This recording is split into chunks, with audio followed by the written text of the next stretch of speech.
Koe lotu whakaaho ki a whakaloto lahi mua whakatua me lie me he wholofola. Ka veinga, tuu mālie. Potu wholofola, tolu sione vai ua ki vesiwa, si o whaanga, o ko huwhi a koe ki ke tuu mālie I he mea kotoa pē. Kai umaa ki ke mo uilelei, o hange koe tuu mālie a holau mālie. Emeni, ke tau lotu. Eik lelei, o ku hāfo o ho o wha, he aho fuki pē. A ahi ki he mea kotoa, ke whakatuu mālie. Si o ofa angae tangata lotu tohi tapu. Lama hono topu vae mo tauhi hono lau. Eiki, neongo pē e ku whakaamu ke tuu mālie he mea kotoa he mamani koe ni.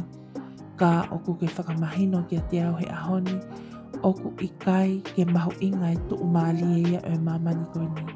Oku mole mo auha pē ai ngahi mea ia o mamani. Ka ke tuu mālie hoku lau mālie, ke whakawhonu, utu molilingi hoku lau mālie aki ai a Fiona, ke ma ui ui, ke mo ui, pea fua pea liuliunga. Whawhetai sisu, ha ele mai, taloni I hoku loto, ke tuu mālie ia te koe sisu.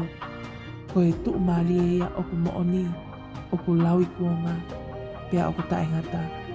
I hohua whape sisu kalaisi, o koe a hoku whakamaui. Emeni. Whakamalot ka te koe, o ko ke kau mai ke talotu hōwhia he hauani. Koe tuu mālie, koe lea o ku whakaofo ofa, ko ha lea o ku ne omi ai fia, ko ha mo ui o ku mahu pe mau mea.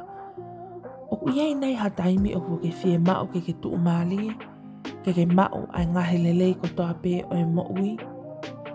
Koe tuu mālie o mamani, ko hono tolonga koe taimi si ipe. Te ke tuu mālie he ahoni, hala a pongi pongi, pe hange o ku tō mo hopo I te mo ui, he te fie mālie he aho o ku mau, pe mamahi he aho o ku hala.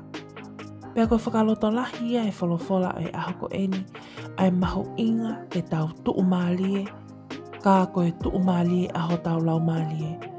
Koe taimi o ku masiwe siwa I ho tau lau mālie, o ku te whe ao pe ki ta moe fusi mo omo, o ku te whe ao pe ki ta moe masiwa, pea I kai pe hanonga ia moe fie mālie ai mo umi. Ka koe taimi o ku whonu mahu o hua hoto lau mālie, I he aho oe lelei moe kovi, o ku te kei fie mālie pe kita. Pea koe ako naki a maa ki tau tau he aho ko eni, koe whaunga pe ke tuu mālie he mamani koe ni, whoaki holoto, li oa ho o mo ui ma kalaisi, pea tene whakatuu mālie ho mo ui. Pea neongo koe haha mea te ke mau he mamani ko eni, te ke kei fie mālie pe, he koe mea o ku mahuluange koe fie ho lau mālie, he oku ke tuu mālie I he ngahi mea o olunga, o ikai koe ngahi mea o mamani ko eni. Koe whe, ai tuu mālie o ku ke kumiki ai. Emeni.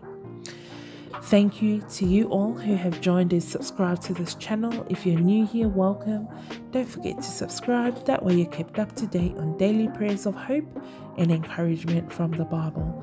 Also check out the description box below for all links to our social media platforms as we provide daily devotions and ministry for the youth and young couples. Thank you and God bless.